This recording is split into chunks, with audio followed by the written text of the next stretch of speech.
Hello and welcome. Hello. I don't know what happened. Welcome to this week's episode of Advice from your besties. Woo. Hello. Each week we take your questions and we give you answers. Hopefully we have some good ones today. All right. So, my best friend and I have similar situations, but hers turned out way better than mine, and I'm finding it hard to be her friend.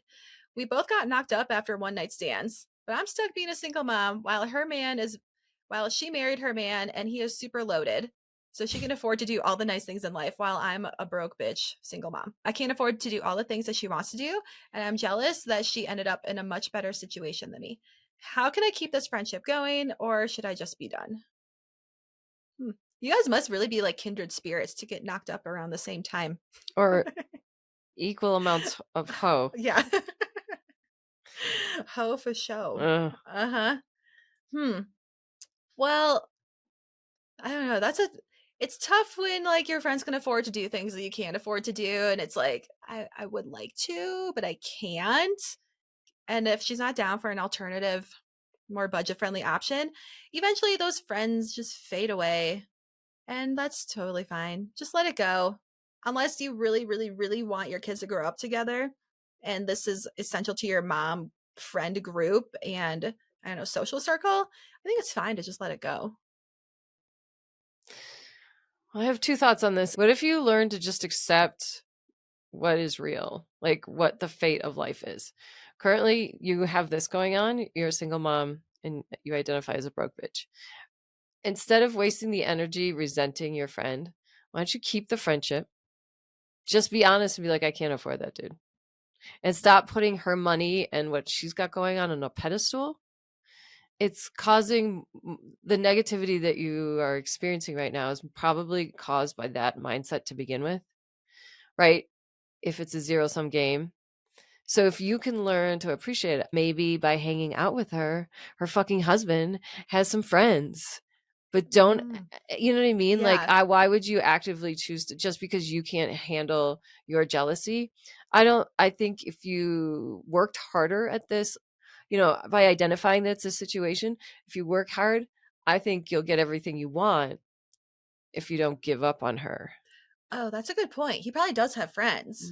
So don't go in with a bitch ass attitude when you're hanging out with her. You can't help it. I mean, like, you should be proud of yourself for doing it on your own. Yeah. Anybody can do it well with enough money. Mm-hmm. And like, she still wants to be your friend, which maybe, I don't know why, if you're hating on me for just being what I am. Like, does she know that you're like conspiring behind her? Not conspiring, but you're talking behind her back. Anyway, let it go. Accept her as the great person. Forget about money. It shouldn't come into play. And if you can't do it, say I can't. But I could come over to your house and we could play board games. Right. And your financial situation can always change. But at some point. But you're creating your reality. Yeah. Let it go. Okay. Next one. My husband and I have been married for 1 year and things seem to be a little off. Here are a few instances where I feel like something went wrong. We went on our honeymoon to the Maldives, but hardly had sex. He blamed the buffet food. Shortly after we were married, he called me a nymphomaniac. We hardly had any sex till that time, and I definitely wasn't pleased even once during all of that time. He hardly hugs me on his own, and he hardly comes to me on his own, and he hardly has anything to talk about. He recently started having blood pressure issues, so he says that also affects his performance. But he doesn't come on to me even when his blood pressure was normal. Is he gay? Is he asexual? How do I find out what is going on? Or maybe he just doesn't like you. Don't be tricked. Oh, he got married. He likes her. I know that's what you want to say, right? Well, why would he get married to her if he doesn't like her? I don't know. Ask Doug. Ask Doug. Because when you get engaged, okay, is that the end of is there a question? Okay. Do you want to go first? Okay, I think he could be asexual. Maybe he's gay and he just doesn't know it, or he just wants a companion. It almost sounds like you have such a good friendship and companionship lifestyle, just like not a sexual relationship. In that, did you hear? Well, they're married.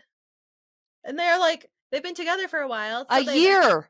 Yeah, but I'm assuming they probably dated at least a year ahead of time. Don't assume that. You think they got married after like knowing each other for 5 days?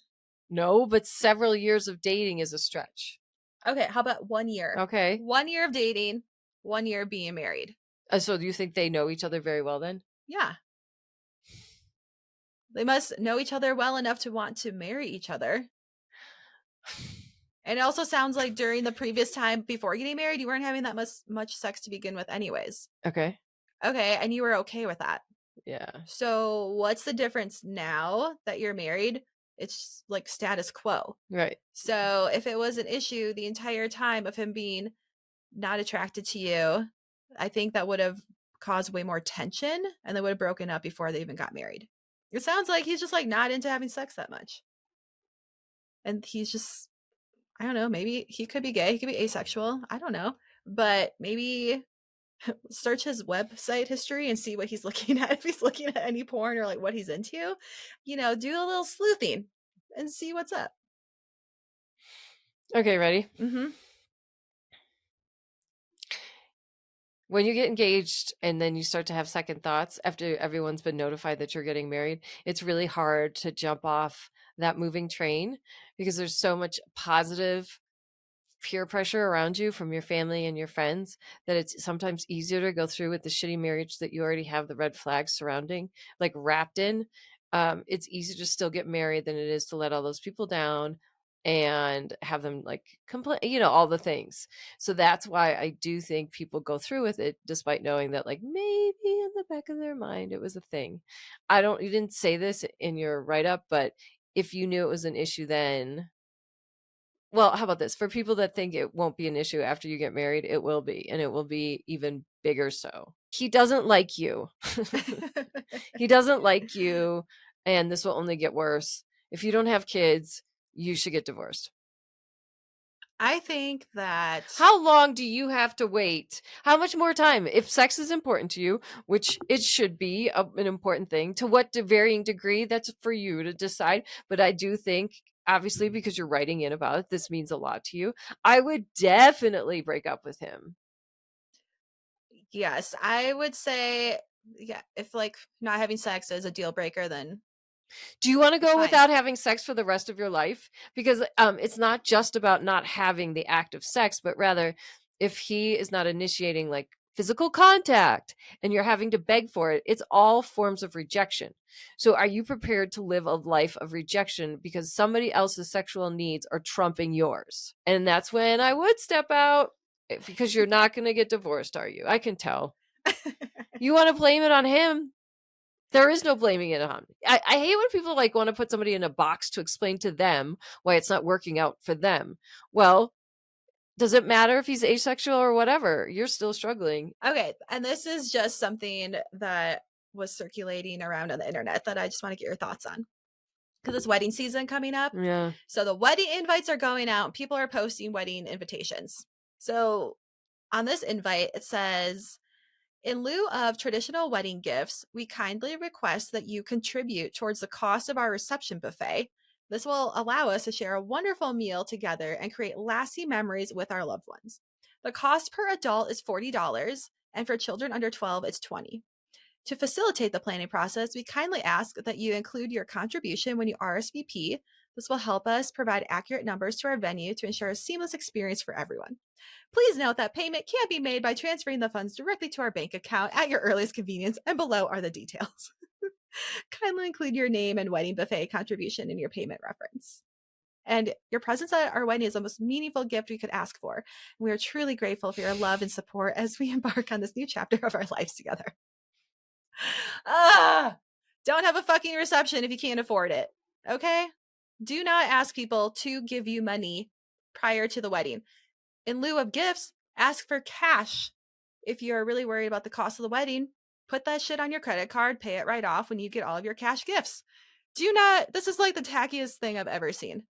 Do not ask me to pay for my dinner. Like, let's all go to Texas Roadhouse then, I guess, and have like a wedding meal. That's what this sounds like. This sounds like we're going to like the Cheesecake Factory or like reserving a private room somewhere. And Uh, it's like, okay, you're in charge of your meal. It sounds like we're going to a networking event and it's like included in your $40 is also great connections with, with interesting women.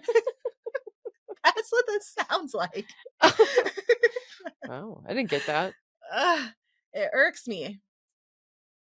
Just ask for cash.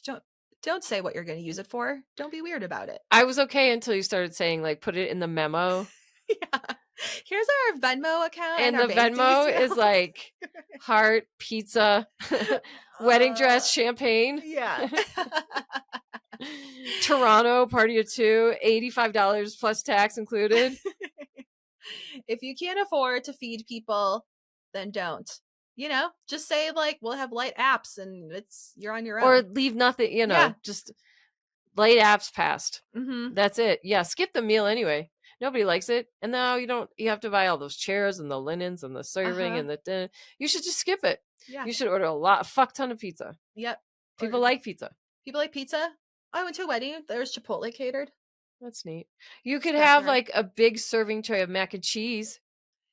Yeah. Don't feel the need to feed these people if you can't afford it. Yeah, and I bet that food's not going to be good because you can't afford it anyway. And I guarantee there's an open bar, so why don't you just add that onto the tab? You should be more concerned about the drinking. Yeah, you should. So if you're gonna get married, please do not ever send an invite like that. That is ugh. Let me Make sure that your sex life is on track before you get married. Yeah, make sure you're in love with your sex life before you get married Mhm. to the love of your life. I think that's some good advice right there. Boom. I did not do that twice. I feel like my husband is probably like, you bamboozled me. Like we had way more sex before, and now, I mean, we have sex all the time still, but like, I feel like it's probably more before. Because you were in fucking college and you didn't have full-time I jobs. know. So I don't think it counts. Like, No. relatively speaking, maybe it's the same amount given, like, now you have responsibilities. True. Ew. Or Ew. just bamboozle them. Oh, I'm good at that. I can bamboozle the shit. You want this sugar baby course? 15 steps to bamboozling.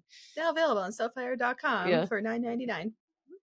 All right, so make sure you share this episode with your bestie and follow us on Instagram, TikTok, YouTube at SoFiredPod. Subscribe on Apple, Spotify, wherever you get your podcasts, and share this with everyone that you know. That's how we keep on doing this every single week. And we'll see you next time. Bye. Bye.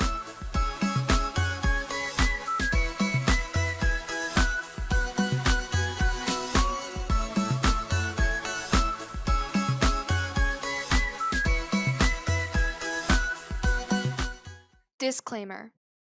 This podcast is for entertainment purposes only.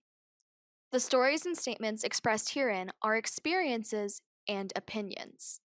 They may not represent the views of the production studio or the hosts. If you disagree with our content, that's okay. No podcast is perfect for everyone.